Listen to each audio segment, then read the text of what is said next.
Salut les sportifs Et les autres aussi. Aujourd'hui on se retrouve pour une nouvelle vidéo, les coulisses du sport.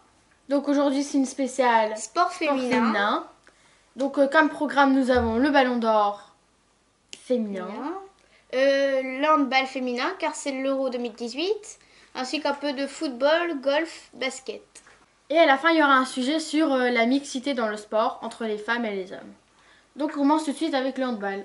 Alors, le handball féminin. Donc, comme vous le savez déjà, c'est l'Euro 2018 de handball féminin. Ce dimanche 9 décembre, les Bleus ont joué contre la Suède, mais elles ont fait match nul, 21-21. Connue sous le numéro 64, Alexandra Lacrabert, arrière de l'équipe de France, a déclaré juste après le match « On s'en sort bien, si on bat la Serbie mercredi à 21h, on continue alors que pour les Suédois ce sera terminé. Je ne suis pas dépitée, mais si on peut jouer 60 minutes face à la Serbie comme les 5 dernières ce soir, dimanche, ça m'arrangerait. » Voilà. Donc, le match France-Serbie, la France a gagné 38-28, ce qui les amène en demi-finale à Paris ce soir contre les Pays-Bas.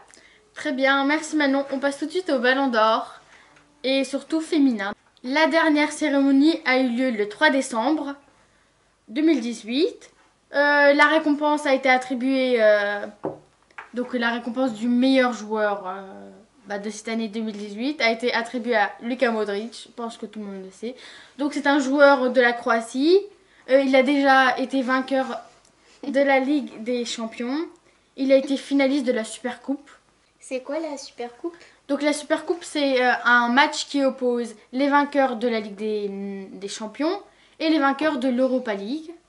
Donc ça a opposé le Real de Madrid, où Luka Modric joue, et l'Atlético de Madrid, où Griezmann joue dedans. Et donc les vainqueurs ont été l'Atlético qui a remporté la Supercoupe 4-2. Donc moi je considère que l'Atlético est plus fort que le Real. Parce qu'en gros tout le monde dit que la Ligue des Champions c'est mieux que l'Europa League. Mais vu que c'est les deux vainqueurs des deux compétitions, vu que c'est l'Atlético qui a gagné, c'est le plus fort. Enfin voilà. Bref. Et du coup Luka Modric, il a été finaliste de la Supercoupe. Et il a été aussi finaliste de la Coupe du Monde. Du coup il est arrivé premier, il a gagné le Ballon d'Or. Du coup on le félicite.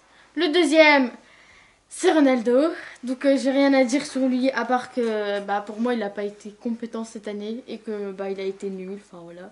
Et qu'il a pas mérité d'être arrivé deuxième du tout parce que je l'ai jamais entendu. C'est vrai que son équipe a pas vraiment donné l'opportunité dans la Coupe du Monde vu qu'elles ont été éliminées assez rapidement.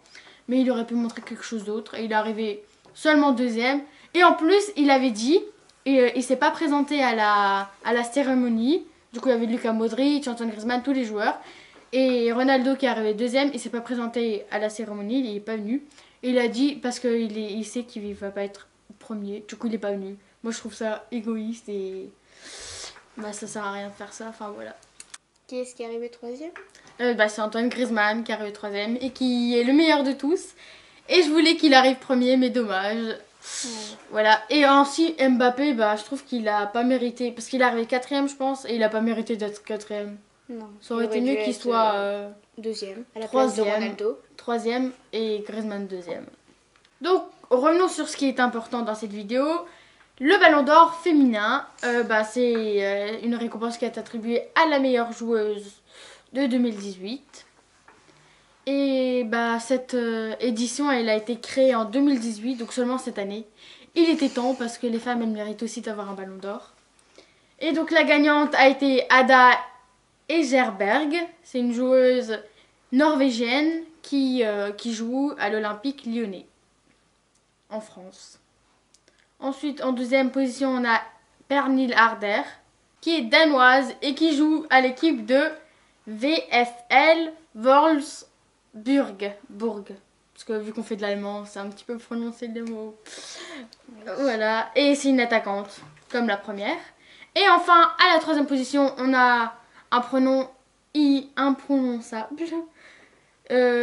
Jennifer Marutzan, qui est allemande et qui joue à l'équipe de Lyon en France. Voilà. Et elle occupe quel poste? Elle est en milieu et elle arrive D'accord. 3e. Voilà. Bon, alors je vais continuer sur le football. Alors le samedi 8 décembre a eu lieu le tirage au sort des groupes de la Coupe du Monde féminine de football. Alors elle se déroulera en France en 2019. Le match d'ouverture aura lieu le 7 juin à 21h au Parc des Princes à Paris. La France rencontrera la Corée du Nord, puis elle jouera contre les Norvégiennes et les Nigériennes. Elle compose le groupe A. Voilà. D'accord, merci pour ces informations. Et maintenant, on va parler... Du golf, car en fait, les femmes sont aussi présentes dans ce sport. Le lundi 3 décembre, les trophées du golf ont été remis. Le trophée de la golfeuse de l'année 2018 a été remporté par une Française, Céline Boutier. Très bien, Manon, t'as quelque chose d'autre à nous dire? Oui, alors le basket, l'Euro Basket Women 2019, c'est en 2019. Et les Françaises rencontreront le Monténégro, la Suède et la République tchèque. Voilà. Très bien, donc maintenant on passe au petit sujet de la fin sur la mixité. Donc, comme vous le savez, le sport, il est essentiellement vu comme une activité masculine. Mais de nombreux sports, ils sont longtemps réservés pour les hommes, seulement pour les hommes. Et en fait, depuis quelques années, le sport, les sports qui sont pour les mecs virils, eh ben, ils ont, comme le foot ou le rugby ou le basket, bah maintenant ils s'ouvrent aux filles. Du coup, il y a des filles qui peuvent jouer dans ces sports-là. Et c'est une bonne chose, mais tout n'est pas du tout parfait. Actuellement, il existe encore des sports réservés à un sexe ou à un autre, comme par exemple la lutte gréco-romaine. Donc, peux-tu expliquer? oui, en fait, c'est un... Pourquoi gréco-romaine? Parce que c'est un sport qui a été inventé par les Grecs et les Romains, d'où le nom gréco-romaine. Dans les anciennes civilisations, du coup, on l'appelait comme ça. Et c'est un sport de combat. Et en fait, de base, il a été surtout pour les hommes. Et en fait, du coup, on a inventé la même lutte pour les femmes pour les JO 2004. Et en fait, pourquoi ce serait que pour les hommes? Parce qu'elles savent pas se battre. Enfin, c'est ridicule.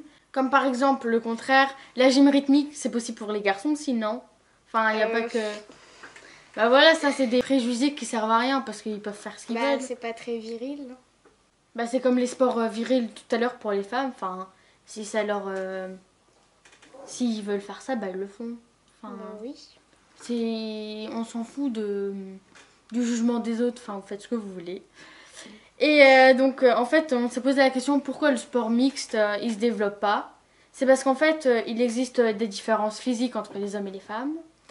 Et donc, les performances des féminines, elles sont pas à la hauteur des performances masculines. Du coup, quand c'est des sports individuels, donc dans les JO, on peut pas rassembler les hommes et les femmes parce qu'ils n'ont pas la même performance. Du coup, ça va être compliqué de les comparer. Du coup, ça se développe pas. Mais on espère que dans les prochaines années, ça se développera plus. Voilà, donc c'est la fin de cette vidéo. Merci d'avoir regardé et à la prochaine. Salut!